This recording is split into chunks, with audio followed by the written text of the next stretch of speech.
Ia ascultați-mă.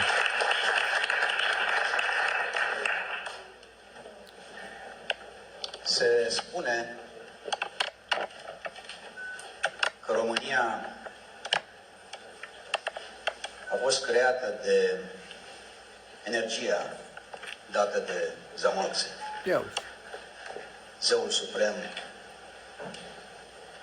al strămoșilor noștri cetodaci. Ia uzi. Acum.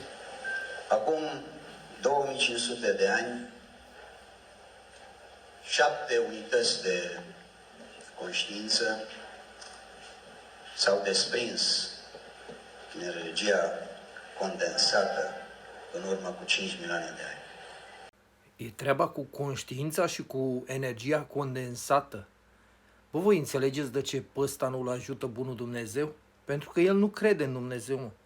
Mă, cum să crezi în Dumnezeu și să vii să le spui oamenilor despre energia condensată, 7 unități de conștiință? Unde scrie asta, mă, în Biblie? Voi ăștia care vă dați ortodoxi creștini, a? Unde scrie asta? Băi, omul ăsta nu face decât să râdă de voi, mă. Da? El în funcție de unde merge, aia spune. Dacă merge la Pentecostal, o dă cu Pentecostalii, dacă merge la ortodoxi, o dă cu ortodoxi, dacă merge între interlopi, o dă cu interlopii, dacă merge între persoane cu dizabilități, începe și el să șchioapete. Bă, voi nu înțelegeți că ăsta nici măcar nu-l interesează să spună adevărul. Pe el îl interesează doar să manipuleze, să ajungă el acolo unde trebuie.